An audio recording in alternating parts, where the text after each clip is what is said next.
जब प्रभु मिलते हैं ना तो आदमी सब चीज़ें भूल जाता है। जब प्रभु, आज एक कोठी है, वो महल मिल जाए तो हम कोठी को भूल जाते हैं। महल के बाद अगर राज्य मिल जाए तो हम उसको भूल जाते हैं। राज्य के बाद अगर पूरा देश का प्रधानमंत्री बन जाओ, देश के राजा बन जाओ, उसको भूल जाते हो। जैसे जैसे हमको बड़ा मिलता जाता है तो हम सब भूलते जाते हैं पीछे छोटे छोटे को। जब प्रभु मिल जाते हैं तो हम सब कुछ भूल जाते हैं।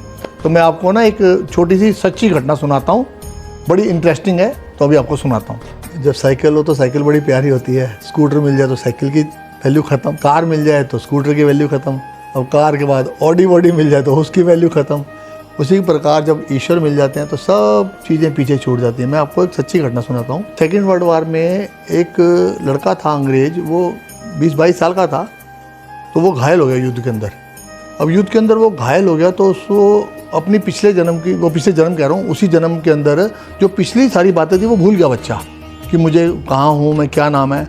आजकल तो सब कुछ डाटा वाटा होता है तो सबको पता है ये क्या है, कौन है, किस रेजिमेंट का है, किस बटालियन का है। तब इतना तो सिस्टम होता नहीं था, ये 40s की बात है, 1940-42 के आसपास की बात है। तो बच्चा सब कुछ भूल गया। यंग लड़का था, सुंदर लड़का था, स्मार्ट। जो उसका ऑफिसर था उसको बड़ा दुख होता था। वो ऑफिसर को भी नहीं पता था ये कौन है, जहाँ पे वो मिला था उनको भी नहीं पता था ये बच्चा कौन है। तो उसको देख के बड़ा दुख होता था। अब युद्ध समाप्त हुआ तो उसने कहा यार इस बच्चे की तो ज़िंदगी ख़राब हो जाएगी। तो उस बच्चे को लेके वो लंदन की उसने टिकट बुक कराई, ट्रेन की। तो लंदन आपको पता है उस समय बहुत बड़ा शहर होता था, अब तो काफ़ी और बड़े बड़े शहर बन गए।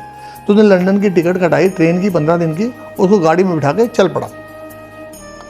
अब गाड़ी में बिठा लिया, उसके साथ घूमता रहा। हफ्ता 10 दिन हो गए। एक दिन वो गाड़ी चलते चलते कहीं सिग्नल नहीं मिला होगा तो खेतों में रुक गई। वो गाड़ी रुकी तो लोग, जैसे आदत होती है, लोग भी उतर जाते हैं फिर चढ़ जाते हैं, उस ज़माने में ऐसे ही चलता था। वो लड़का भी ट्रेन से उतर गया। वो ट्रेन से उतरा तो उसको ऑफिसर भी उसके पीछे पीछे उतर गया। तो थोड़ी दूर चला लड़का तो खेत आ गए, खेतों को पार कर गया वो लड़का। ऑफिसर भी उसके पीछे पीछे चल पड़ा। इतनी देर में ट्रेन भी चली गई। उसने कहा देखता हूँ, मैं तो जिस काम के लिए आया हूँ, लड़के के लिए आया हूँ, देखता हूँ ये जाता कहाँ है। खेतों के बाद वो छोटा सा गाँव आया, वो लड़का गाँव में चला गया।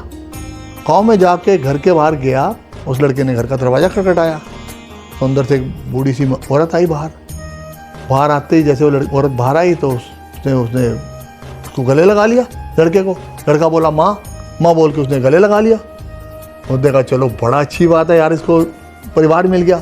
अब दोनों रो रहे हैं एक दूसरे को मिल के। अब रोते रोते उनको 1-2 मिनट हो गए। तो जब वो थोड़े शांत हुए तो उस अफसर ने उसको खुशी में उसे कंधे पे हाथ रखा। हाँ भाई। तो लड़के ने मुड़ के पीछे बोला yes sir, who are you, आप कौन। अब देखिए उसको वो जन्म याद आया, वो पिछली बातें सारी मेमोरी याद आ गई। तो वो जो बीच का जो पीरियड था वो सब भूल गया कि मैं इनके बीच में साथ में रहा युद्ध के बीच में। तो जब अच्छा मिल जाता है ना तो हम पिछला सब भुला देते हैं। ऐसे जब हमको प्रभु मिलते हैं ना, हम सारा पिछला सब भुला देते हैं, बड़ी आसानी से भुला देते हैं। जब उस यात्रा पे हम चल रहे हैं, सबसे पहले तो हमको उस यात्रा का मार्ग पता होना चाहिए। मार्ग ही नहीं पता तो पहुँचेंगे नहीं। कनॉट प्लेस जाना है, यहाँ से कनॉट प्लेस जाना तो किसी से पूछेंगे ना, आंखों पे पट्टी बांध के चलेंगे तो कहीं नहीं पहुँचेंगे। जीवन भर वहीं घूमते रहेंगे। घर से निकलेंगे, मोक्ष का मार्ग पूछेंगे और बड़ा आसान है। मोक्ष का मार्ग क्या है? मोह छोड़ना, सिर्फ अपना मोह छोड़ना है। और मोह हमसे छूटता नहीं है। और जीवन में ना ये कहना छोड़ दीजिए कि मैं ये कर दूंगा, मैं वो कर दूंगा। हम कुछ नहीं कर सकते। हमेशा ये कहिए कि प्रभु अगर चाहेंगे तो ये काम हो जाएगा, अगर प्रभु की इच्छा होगी तो ये काम हो जाएगा।